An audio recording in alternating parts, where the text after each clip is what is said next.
Welcome to the MasterYourMix podcast, helping engineers, producers, and artists create professional recordings and mixes, even from home. I'm your host, Mike Indivina. Let's get started.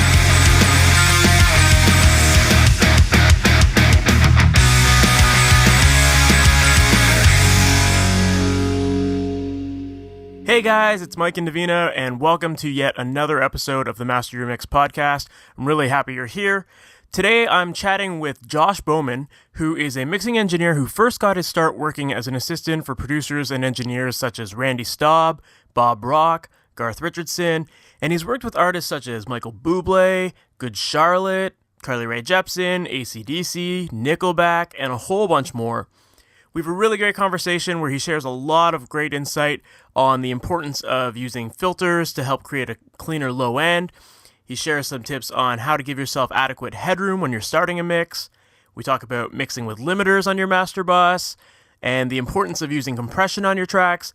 And he also shares some really good insight on the intern grind and what you need to do if you're starting off in your career and you're working for a studio, and how to really stand out when you're working as an intern, and what to do, what not to do, so that you can make the proper impression in order to advance your career.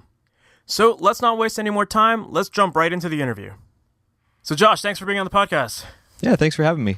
So for people who might not be familiar with you, can you tell us a little bit about you and what you do, how you got into mixing? Yeah, I'm primarily a mixer. I also produce and engineer quite a bit. I've been doing this for professionally about 10 years now, probably since I was 15 or 16. I started pretty young. It's kind of the classic example. My buddies wanted to start a garage band, and they didn't have a drummer. So they're like, hey, do you want to learn to play the drums? So I picked up a drum set and learned how to play drums. And in the process, we wanted to start recording. And the bassist dad was actually like a full-time country musician. And we found this old like live console in their basement. And I was the one that was sort of the nerd of the three. So we took it out. And at the time, it was the very first M Audio sort of reasonably priced PCI card, the 2-input one. So I bought one of those and built a little PC for recording and started from there. And so I've been doing that since I was, 15 or 16, I guess. Awesome. It seems like it's a very common thing for drummers to want to be engineers and vice versa. A lot of my favorite probably producers and mixers are actually drummers, which is kind of funny. Yeah, same here. How do you feel that your ability to play drums has influenced the work you do?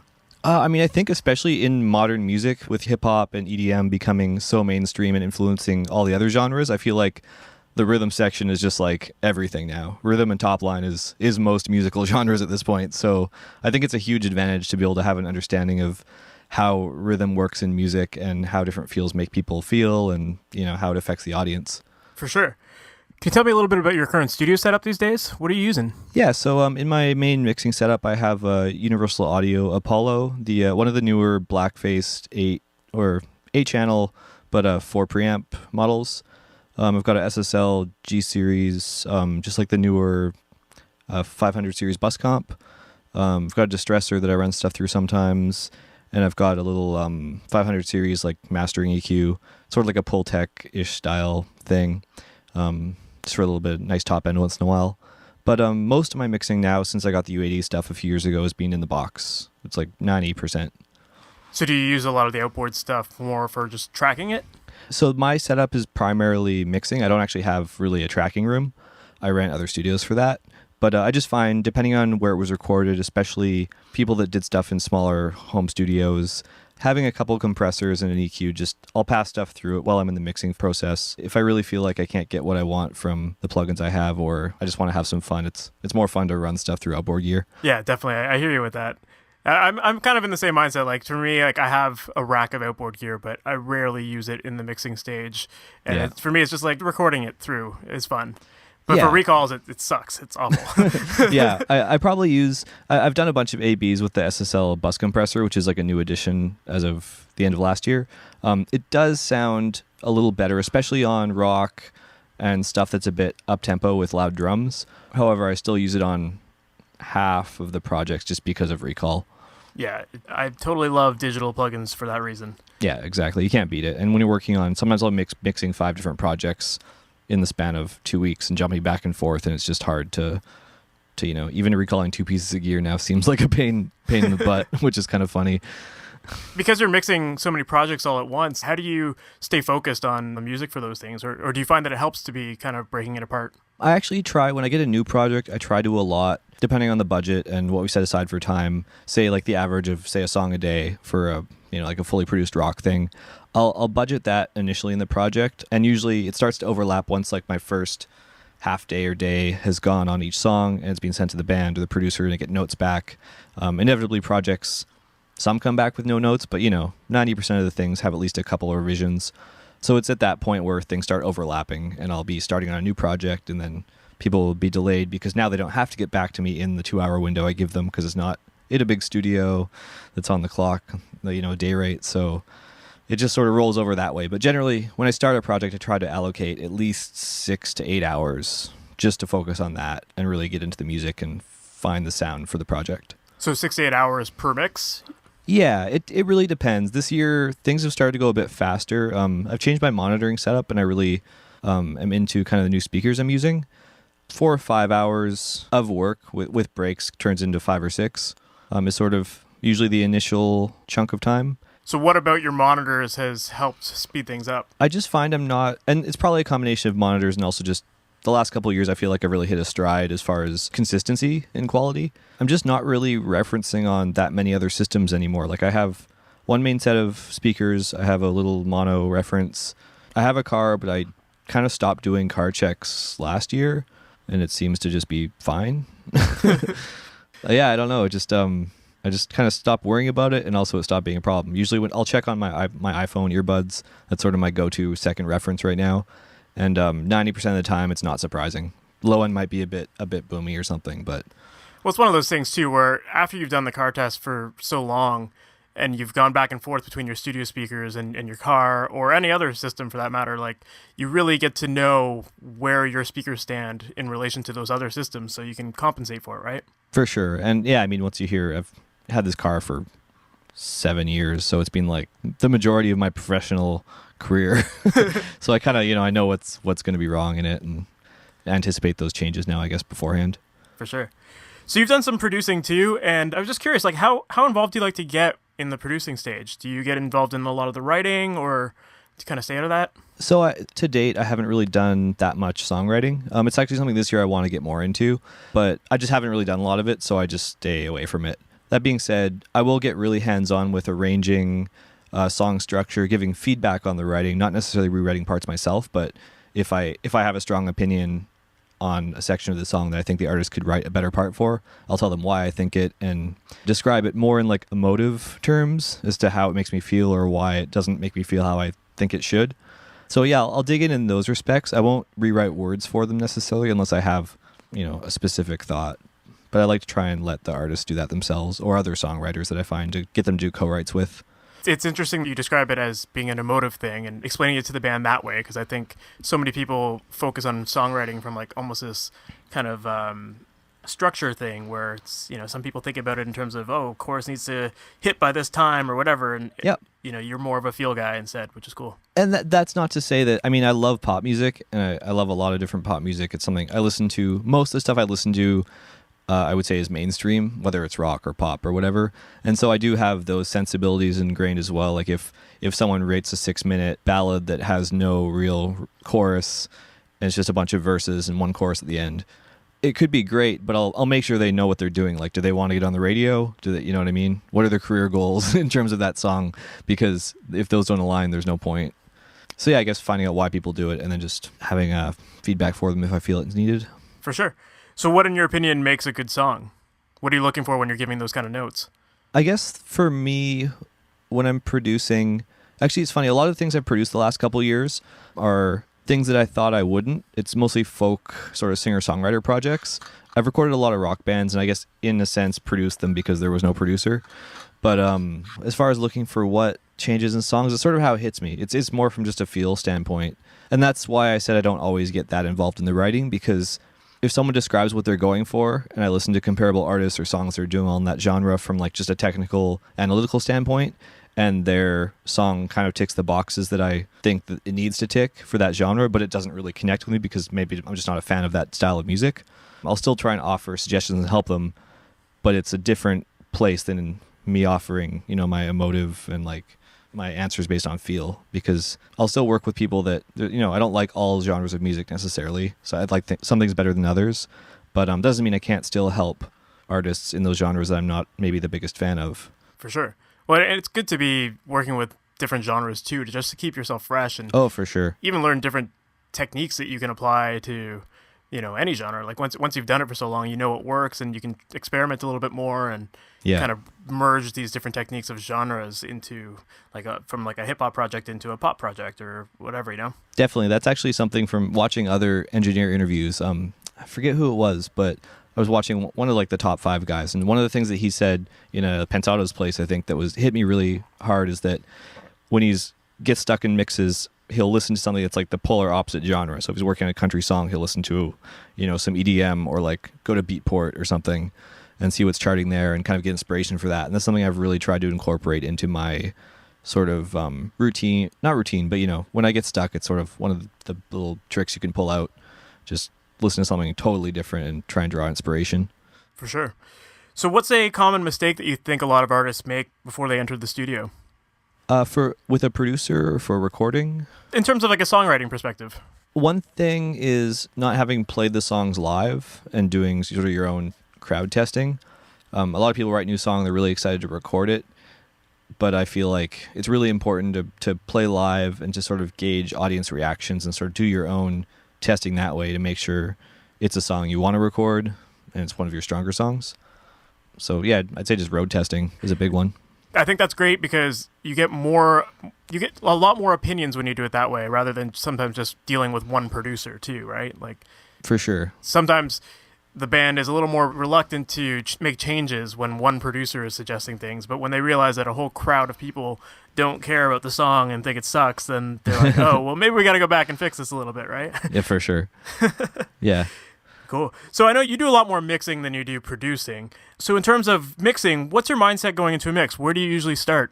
The first thing I will usually do is, so I have a bit of just from a technical standpoint, I have a bit of a template that I import. It's basically just aux returns and VCAs for, you know, drums, bass, guitar, all the different instrument groups that are generally in the songs I work on. A bunch of different effects returns, similar to when I assisted bigger engineers when I was a runner and assistant. They'd always have, you know, 5 or 6 outboard things you'd patch in before the session. So I have a few different delays, a few different reverbs. Those will change once I hear the song and start the work. So the first thing I do is import all that just so I have a starting point. So if I feel inspired to add a verb to a vocal, I can just create a send and I don't have to open the plugin and futz with it, take my mind off the song. While I'm doing all that and routing the song, I'll try to listen to the rough mix at the same time. And so I'd say that's the first thing, is listen to the producer or the band's current mix. I always ask for specifically the last thing that the band and producer was sent. Not whether it's an official rough mix or an edit or just whatever the last thing everyone's heard is what I want to hear. And then just listen to that probably once or twice at the most. I don't really want to listen to it too much because I want to come at it fresh still, but just to hear what they were hearing and get a sense of the song. So what's your end goal typically with a mix then? What are you trying to achieve there? I want it to be, I use this word again, sort of as emotive, as exciting, as engaging as possible. So obviously if it's a ballad, maybe it's not supposed to be exciting, but there could still be that quality, an engaging sort of quality. My goal with mixing and how I usually know a mix is finished is when I stop picking apart the technical details and I just start listening to the song. If I'm working by myself, which usually is the case, I'll actually start dancing around a bit or start moving or rocking out, you know. And it's when I start to do that and it's usually by the time I'm getting to nitpicky stuff like delay throws and, you know, just little quiet effects that are going in the background.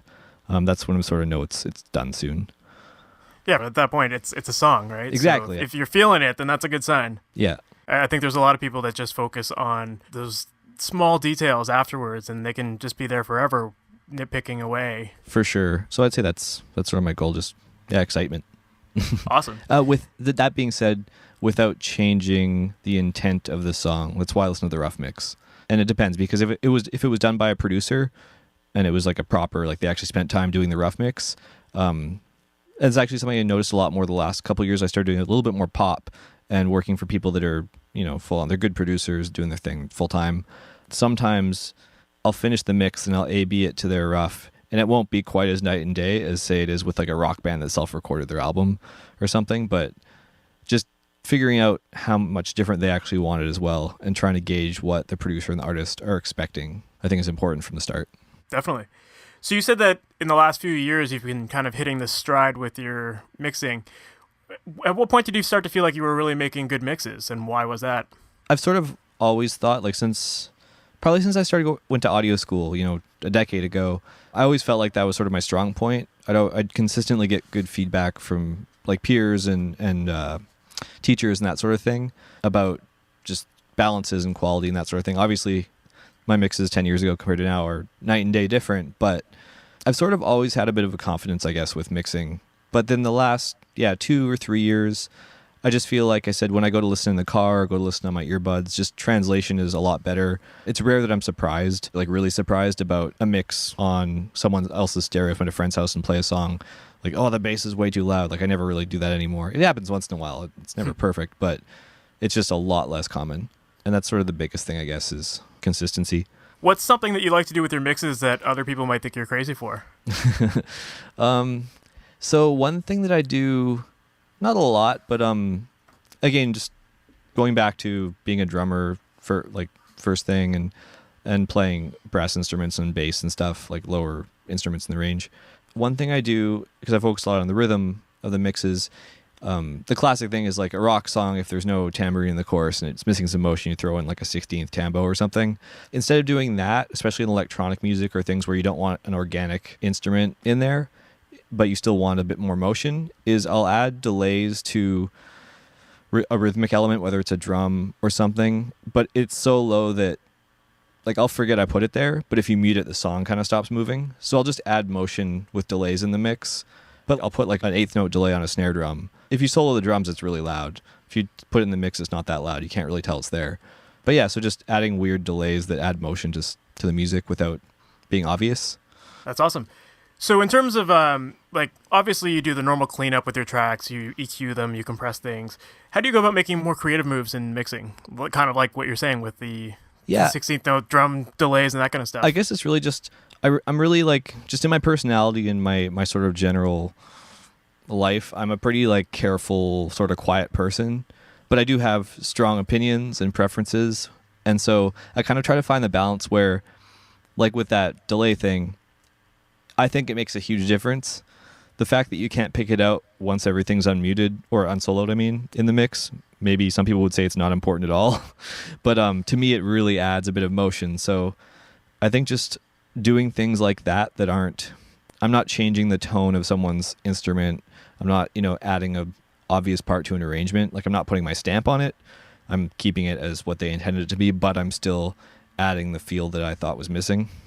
So I guess just finding creative ways to do that, to make it feel like I want to without making it sound like I made it. For sure. So you've assisted and you've done some work on your own, working with a bunch of different bigger artists. Do you find that those sessions differ from working with smaller artists? And if so, how? Definitely. From a engineering standpoint, like I've done, because I worked at a bigger studio out in Vancouver, and so I got to assist on a lot of pretty big records. And when I was a runner, I ran and made coffee on a ton of big records and stuff. Once I got to the engineering phase, I think the biggest difference is everyone knows what they're doing. You don't have to coach. You're not there to like coach the vocalist. If you're engineering, there's a producer, and it's a big vocalist. There's also a producer in the room that's doing all the creative stuff. You're just there to make sure things happen as soon as everyone wants them. So preparation's huge. With smaller artists, they're just happy to be in the studio. They're excited. They don't care if you take 10 minutes to set up a vocal mic or half an hour. A bigger artist shows up. Like if Michael Bublé is coming in, he shows up, and if he wants to sing as soon as he walks in the door, he can, and it'll work, and you're ready, right? And so I think that's the biggest thing, is just like the behind the curtain stuff just has to happen before the artist is even there. It's expected. Cool. So you don't just produce and mix the albums that you produce, you often mix a lot of albums that other people have worked on. So when you get sessions to mix, what problems do you frequently see when you get those sessions? I think the biggest problems, if it's a rock band, the usual things, drum phase. It's something that if you don't work for other engineers in a big studio coming up, I feel like you're you're just not going to learn that properly. It's hard to do by yourself because it's such a mysterious thing at first. So yeah, biggest thing is just mic phase. The second biggest thing is really just arrangements more than the actual engineering. A lot of people really, struggle to get clear, clean mixes, but 90% of it's the arrangement. I mean, you can still get clean mixes with a shitty arrangement. It's just way harder because in effect you're carving out pieces of the song and getting instruments to fit where they don't naturally fit if the arrangement is too dense. Where if the arrangement is great and everything has its place, then you should be able to put the faders up and it should feel pretty good already, I think. Yeah, definitely. I think there's a lot of people that are doing recordings in like basements and in their houses, and that definitely explains the phasing issues. Like, it's people that maybe aren't going into a big room where they have an engineer who knows exactly what they're doing and doing that kind of stuff. So do you have any tips for people getting phasing right with their drums? Simple's good. I mean, personally, actually, so here's a good example. I'm gonna mix something next week or next month in Vancouver. This artist is. There's a grant out there where if you do the work in BC, you get basically half your money back from the project. Wow. It's a Creative BC initiative, kind of like the Music Ontario thing we had here. So an artist is flying me out to mix an album there for 10 days, which is sweet, but he's recording it all himself, which is interesting. The biggest things, and at first I fought him on it, was he wanted to do just like a four mic drum setup. And I realized that actually is probably the best thing you could have done because there's not that much you can screw up.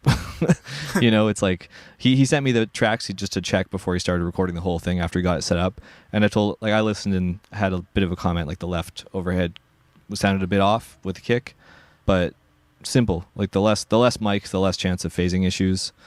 Just listen, flip phases, see what sounds better. But there's lots of amazing online how-to videos and resources for that. But just taking the time to get it right, I think, at the start and not rushing through it is important. Definitely. It's a big one for sure, because I think a lot of people, if you can be excited to record, so you just want to whip through it and do it. And sometimes you get amazing results from that, but sometimes you also really overlook the things that are hurting your recordings. Your recordings could be a lot better if you just spend the extra 2 minutes to, move a mic around, right? Yeah, for sure. Do you have any tips for gain staging in your mixes? How do you approach that? I think that for myself, and with all the in the box mixing now, I guess most listeners are probably going to be in the box at this point. I would say just headroom's your friend in digital. There's the noise floor doesn't exist. The tracks don't have to be super loud to start. I use Pro Tools 12, so I use clip gain. I give myself probably 6 to 10 dB of headroom a lot of the time when I start the mix, because as you mix, you get things start to get louder. You start to add, more compression or parallel comps, and it creeps up. So I would say that's the biggest thing is just give yourself the space. You can always turn it up after.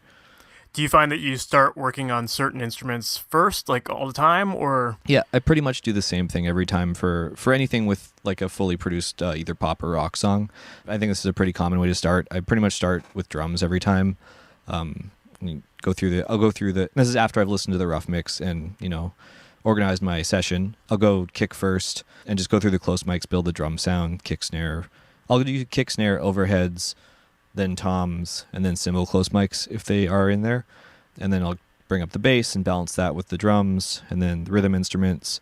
Sometimes I'll put the lead vocal in after the bass. It depends on the type of song, but sometimes I want to make sure that I have space for that. And a good way to do that is to introduce it early so you're not, taking up all of the space with the guitars and other instruments that could be competing for the same range as the vocal. Definitely. I'm very much on the same page with you. Like I always start with my drums and bass, and then I'll usually introduce the vocal at that point. Because guitars I often pan, and the things that are up in the middle are the most important usually. For sure. Yeah, exactly. And also with starting with drums, when you're talking about gain staging, it's usually the loudest thing just because of the transients. So the way that my mix template's set up and the different kinds of, I do some parallel compression on the drums usually. If I start and my kick's hitting, I think it's like minus 10 or minus 12 dB, I guess dBFS, so it would be in Pro Tools. By the time I add in my parallel drum comp and get everything going and add in a couple samples if I add them, my mix usually starts hitting around minus 5 average. Are you talking about peaks or RMS? Peaks. So that's funny, metering's an interesting topic too, because a lot of guys are really, really metering's everything. Won't work. I don't really care about metering. I mean, at all almost. I don't watch any. I watch meters on the gear, like on my bus compressor and stuff. But I just work in the classic Pro Tools Peak meters, and I really only pay attention to I'll pay attention if I'm balancing a left-right thing, like if I'm balancing stereo guitars in the chorus. I'll use meters for that. But otherwise, I just make sure I know around the average peak I want to get on my master. But I don't really pay attention to anything else with meters at all. Yeah, I hear you. I don't know. I just don't care. If it sounds good, it sounds good, right? It just hasn't. It's also like, so people, there's a big thing about soloing versus not soloing when you're mixing. And like, I understand the value and importance of not soloing in the mix, but that's not really how I work, and it works for me. But just because I've been doing it for so long, I know what things should sound like soloed. Fair enough. Depending on the context of the mix. So there's a couple things that I do that I wouldn't tell people starting out to do, because it is definitely easier to do the other way from the start. I just done it too long one way, and I know how to do it. You've perfected your bad habits. Exactly. It's fine. It works for me. But it's way easier to start the other way, or the more recommended way. For sure. So do you have any other tips for getting the low end right? Do you have anything that you usually do with that?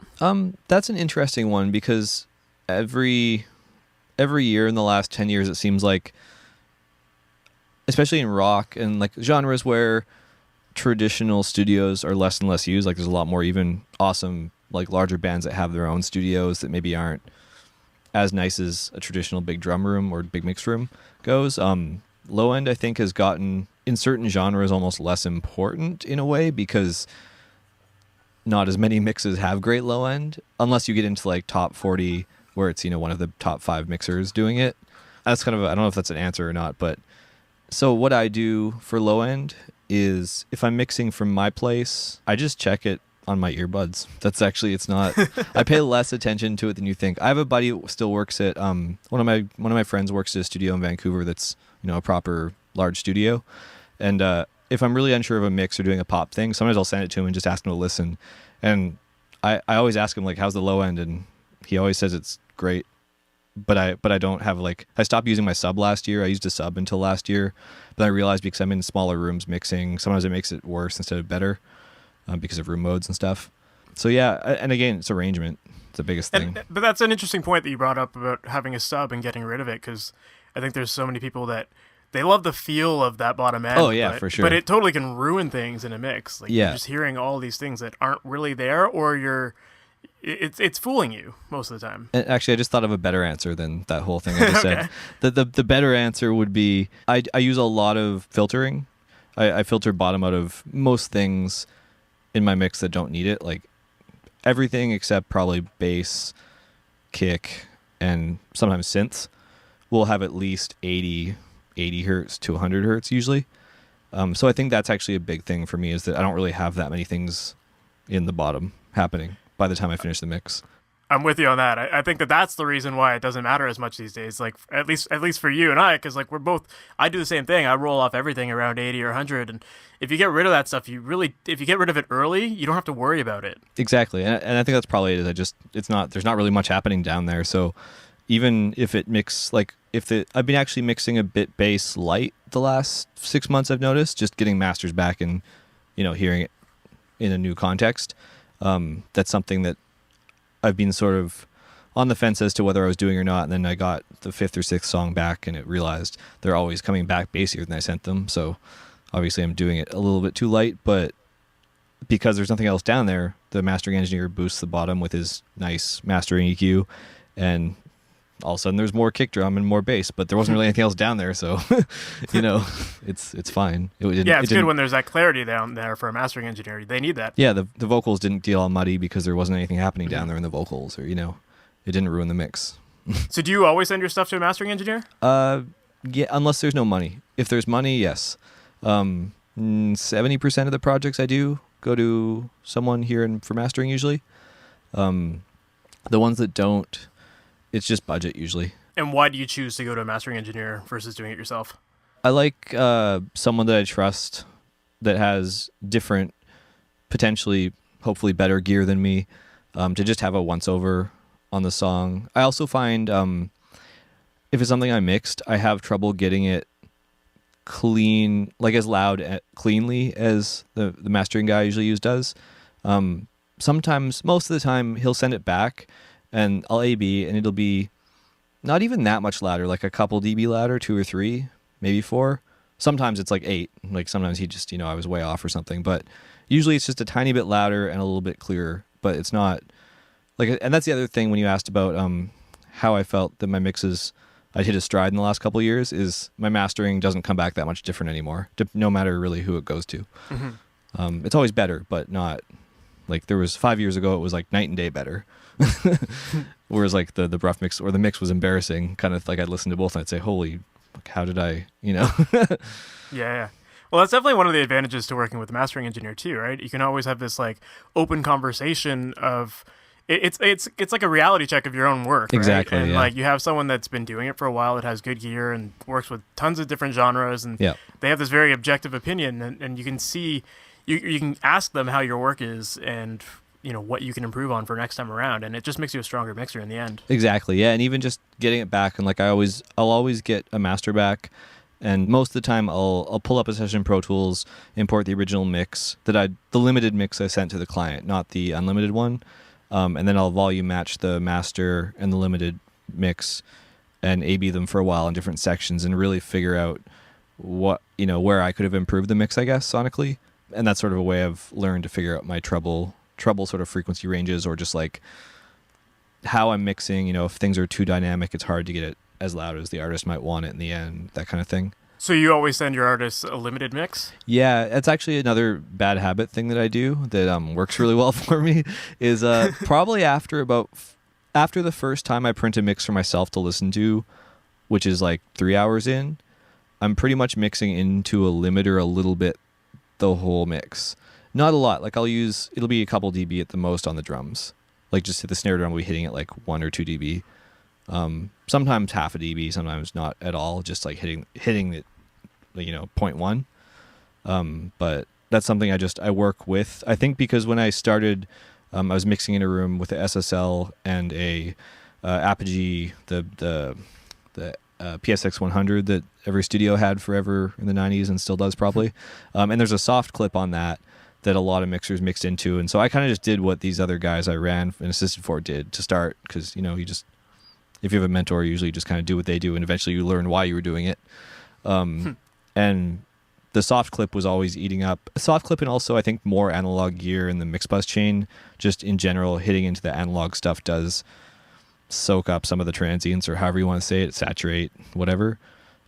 So I guess I'm kind of doing a similar thing where the limiter is just eating a little bit of, if the snare is too peaky or whatever, in the mix. It's just more, makes it feel more finished to me, and allows me to identify problems in the mix because it's closer to how it's going to be when it's mastered. Yep, that's a really good point. I think it is important to actually have a little bit of limiting on your master bus going on, because if you're sending it off for mastering, then it's good to have an idea of kind of how it's going to sound, right? Yeah. But you just have to be very safe with it. Yeah. If you're slamming it too hard, you're going to totally ruin the mix. And I'll always have, I have a second monitor set up with my compressor and my limiter, so I'm always checking those to make sure I'm not hitting it too hard. Like if I realize I'm hitting it more than a couple dB, either I'll back off the master or I'll find the part of the mix that's causing the issue. The other big thing about having the limited reference mixes for the artist, like as I'm working, is if I can't get the mixes I'm sending them pretty loud, if the limiter's hitting like a couple dB and they're not very loud, then the master is probably not going to come back very loud. Like there's something in the mix that I could change to make it feel louder, if that makes sense.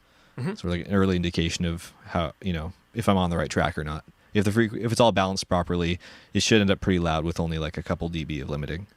So at what point did you say you add the limiter? Like, do you do it after you've done your rough mix, or? Yeah, so basically right after, at some point, like in the first 3 or 4 hours on a new project, like if it's the first song in an album, as soon as I feel like I need a perspective shift, I'll bounce it and go listen on my iPhone. Like I'll go for a walk usually, just down the block or whatever, and listen on my earbuds. So basically after the first mix I print for myself, it's on from then on. Cool.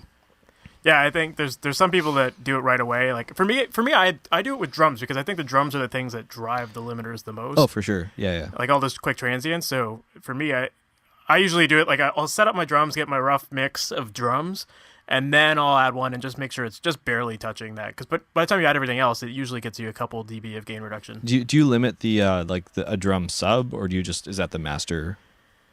I always have one. Like I'll put it after I get my drums done. I usually put it on my master bus, but I do sometimes do it on a drum bus as well.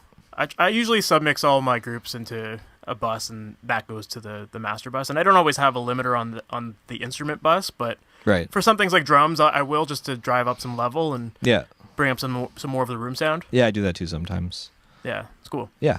Yeah, it definitely helps, especially with drums. I mean, you need the body of it, right? And sometimes when you just have close mics, all you get is just that attack, and it doesn't have the weight that you need, right? For sure. And especially like depending on how people recorded it, if it was all into really clean pre's, it's just the transients are just different. Whereas if someone recorded it in like a big studio through a Neve or something, Yeah. So we all learn from trial and error and making mistakes in the studio. Do you have any examples of something that's gone wrong in a session that you've worked on, and how did you fix it? I mean, there's a few. Nothing's really dramatic because I just fix them. That's the great thing about the studio is it's not live. So if like I've put the many times I put a vocal mic up, say, and the singer it's way too sibilant or just the wrong fit for the singer. So we'll change the mic, or I'm trying to think of something that's like a good story, but I mean, That's all good. yeah, they're all pretty small, I guess. Just Cool. Yeah, just taking the time to make it right and not being afraid to stop what's happening to change it. That's something that took me a while to learn in my career, is that people are paying for my opinion.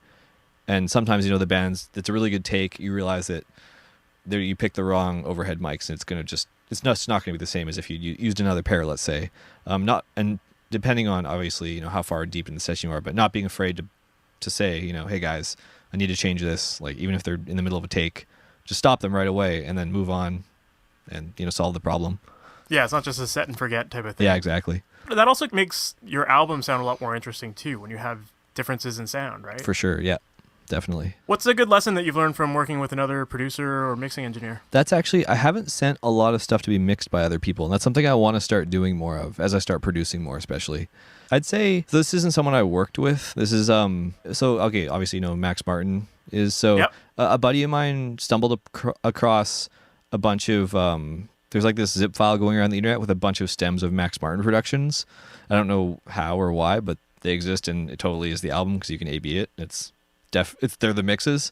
And the biggest thing was just realizing how compressed things are in those was it Serban mixes, Serban Guinea?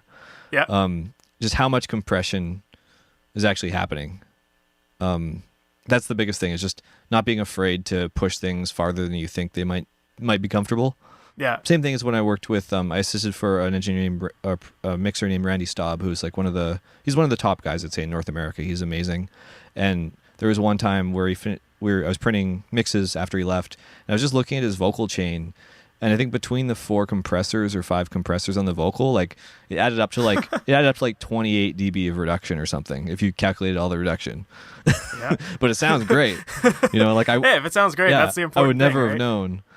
Well, I think especially early on, a lot of people are afraid to compress things, and It's hard when you can't hear it like that, because compression takes so long. At least for me, it took a long time for me to really figure out what I was even listening for, and then to identify it, and also realize like everyone has preferences, especially with compression. Like everyone has different release times they like on different things, and I'm just realizing what my preferences were and identifying when it was too much, I guess.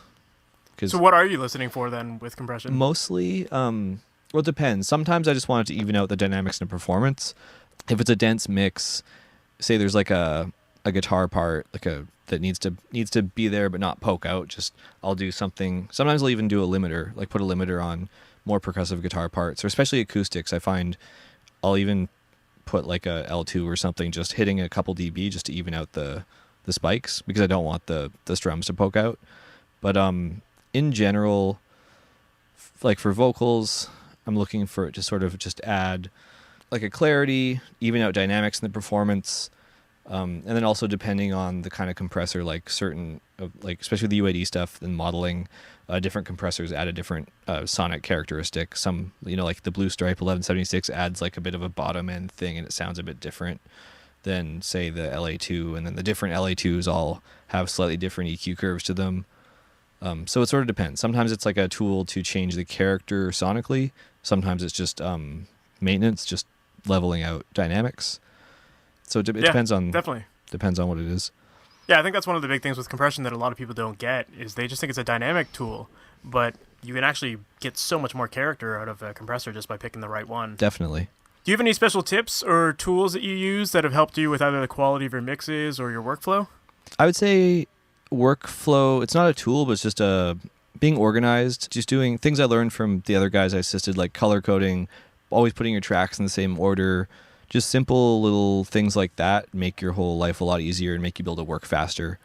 I always know where the drums are in the session. I always know what to look for if I'm trying to find a guitar part.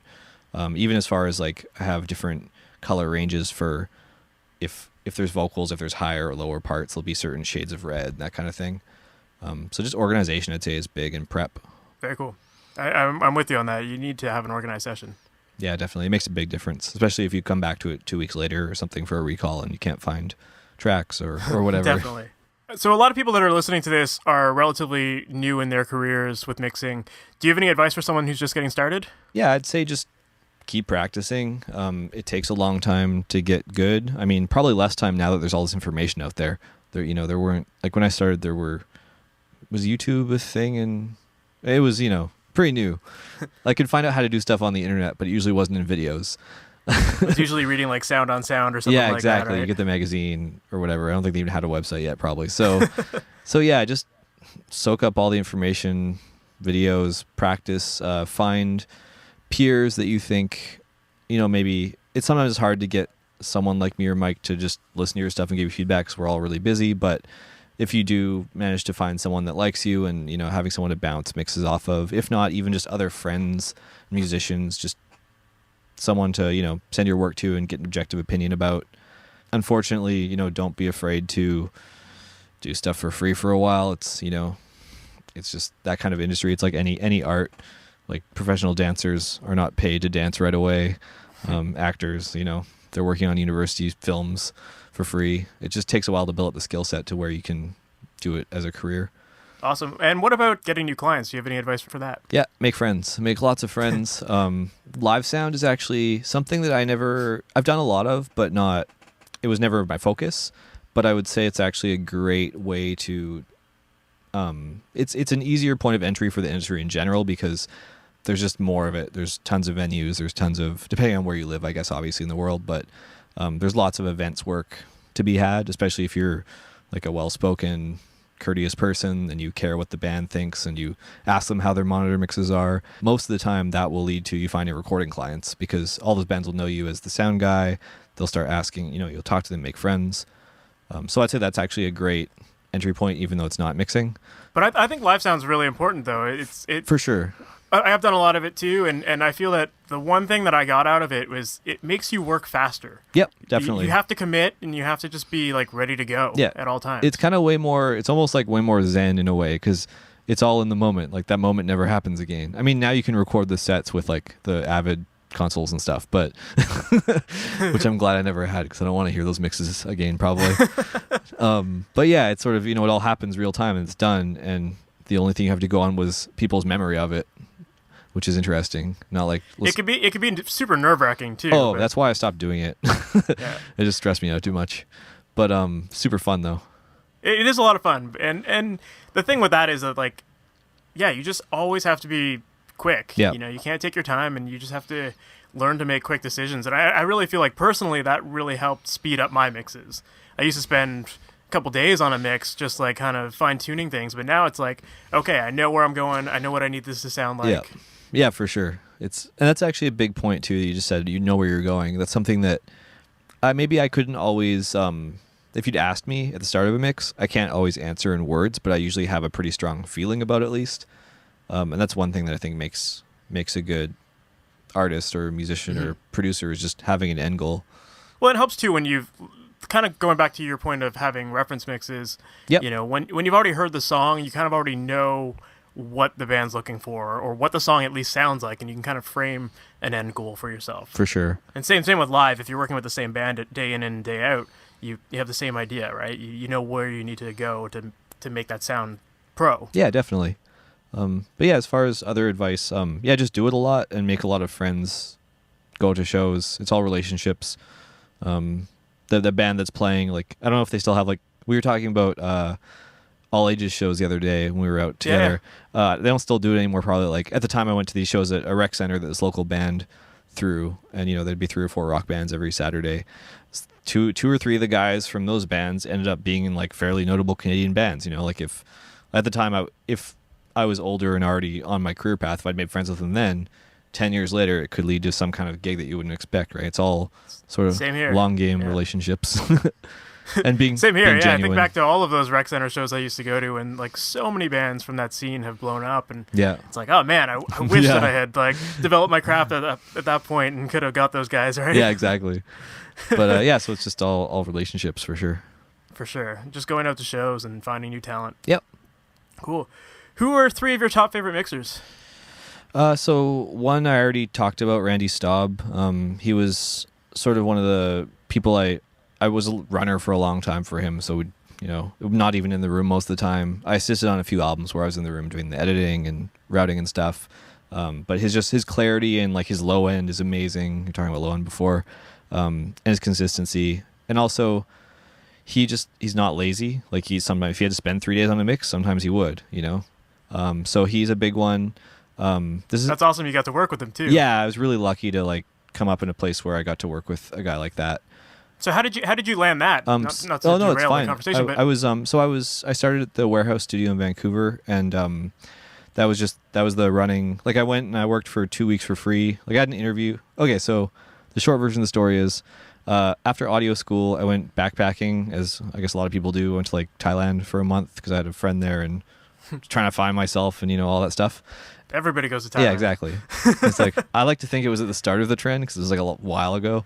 But, you know, came back, didn't know what I was going to do. Went to like meditation retreats and it was kind of getting all weird, hippie. And then I got a call. I'd sent a bunch of resumes before I left. Got a call saying, hey, like, you can get an interview at the Warehouse. And I was freaking out because, you know, I didn't expect it to be a bigger studio like that. Had the interview and they were like, well, you need a car. And I didn't have a car. I sold my car to pay for part of the trip. And then, so I ended up figuring out how to buy like a really shitty, you know, it was like a $600 car probably. But yeah, I bought a car for the job and then worked for 2 weeks I worked for 2 weeks for free. They don't really do free interns there, which I really respect. At least at the time they didn't at all. And so I did 2 weeks of like scraping graffiti off walls and picking up like, it's in a gross part of Vancouver, picking up like needles and stuff. Obviously not with my hands, but you know, just cleaning all the shittiest classic kind of runner stuff you can do. And then got hired after the end of the 2 weeks. And then I made coffee for people and cleaned up sessions for over 2 years. It was one of the longest. It was just a point at that place where no one was moving. All the assistants had been there for like 5 or 7 years.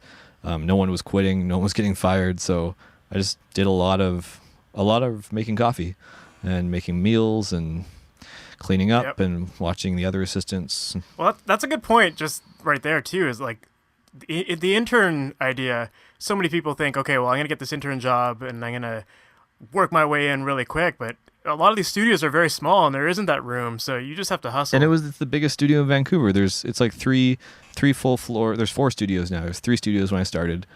And yeah, I made coffee for almost 3 years probably. At the end of year 2, I started assisting and running.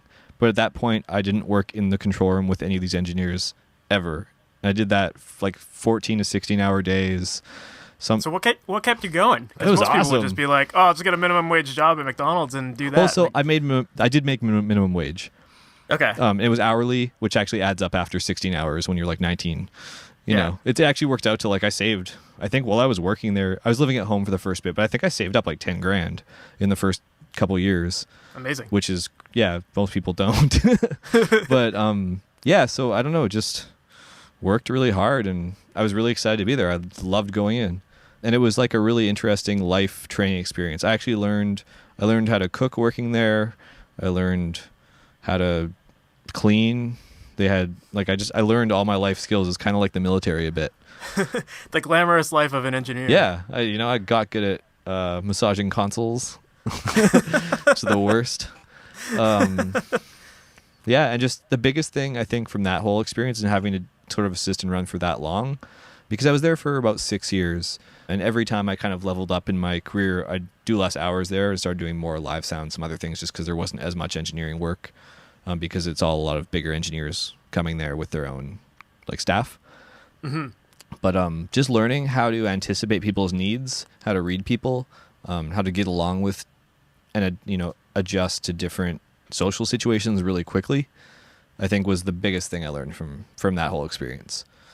And that's such an important skill to have. It's the when you're in the most studio. Yeah, it's the most important one. Like I can go in a room with pretty much any type of artist or band, and within 30 seconds I'll have kind of figured out what's going on probably, and just whether I should just sink along the wall and no one wants to talk to me, or whether I should get really in there and Mm-hmm. have loud opinions or yeah.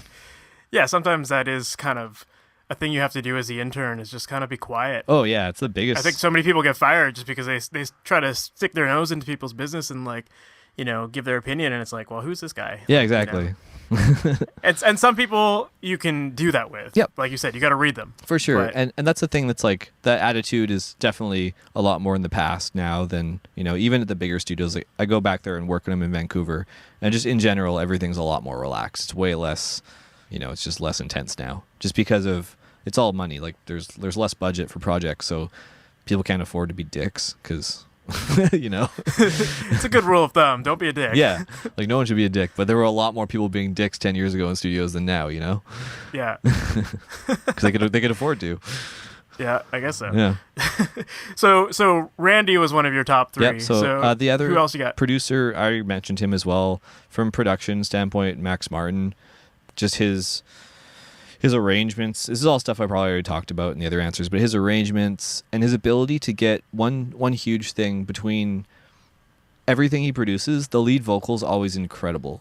Like it always sounds incredible, and the performance is always just so engaging. And I don't know, at first I thought, just picking good artists, but then you listen to 20 of his projects from a 15-year span, and they all sort of do the same, not the same. They're all very different singers, but they all have the same level of quality, which I think is really interesting, and I'd never really noticed that with anyone else before. He's a singer himself, so Yeah, maybe for that has sure. something to do with it. I bet it does, totally.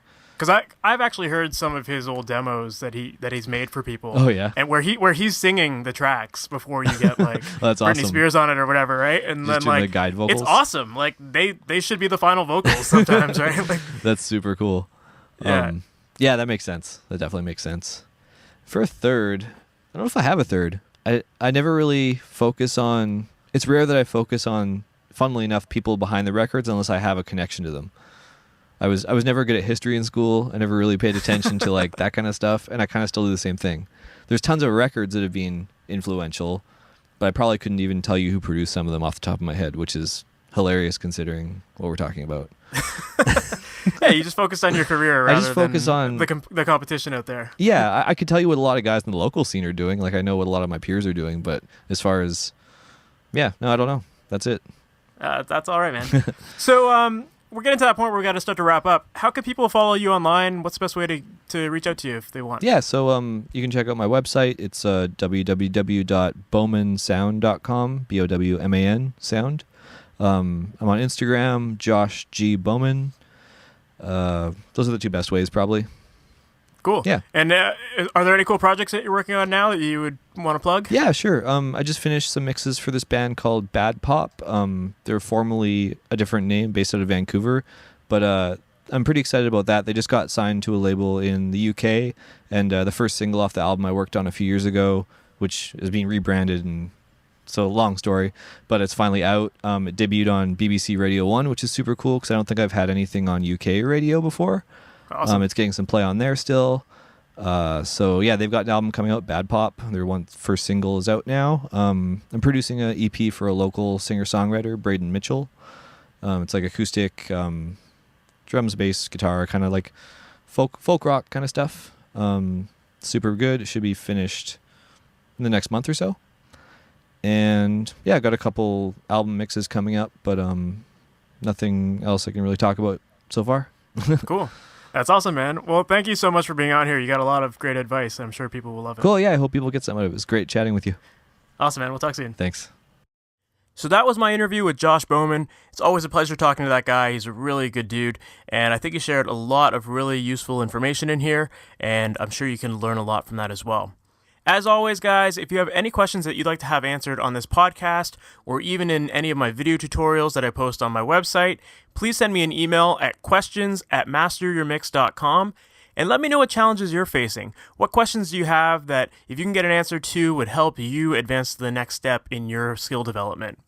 And if this is your first time hearing about Master Your Mix, please check out the website, masteryourmix.com. And on that website, at the top of the page, there's a link so that you can download your free copy of the Ultimate Mixing Blueprint, which is a guide that I've put together to help show you what settings to use with EQ and compression on a variety of tracks in your mixes so that you can get better results faster and know exactly what to be listening for as you're working on stuff. So make sure to check that out. And if you like what you heard in this podcast, please make sure to go on iTunes and leave a review and a comment. That would be greatly appreciated. It really helps us get exposed to a lot more people so that we can keep spreading the word. So that's it for now, guys. Take care. I'll see you in the next episode. Thanks for listening to the Master Your Mix podcast. To have your questions answered, submit your questions to questions@masteryourmix.com. Please go to iTunes and subscribe and leave a review. And for more information on how you can improve your mixes, visit masteryourmix.com.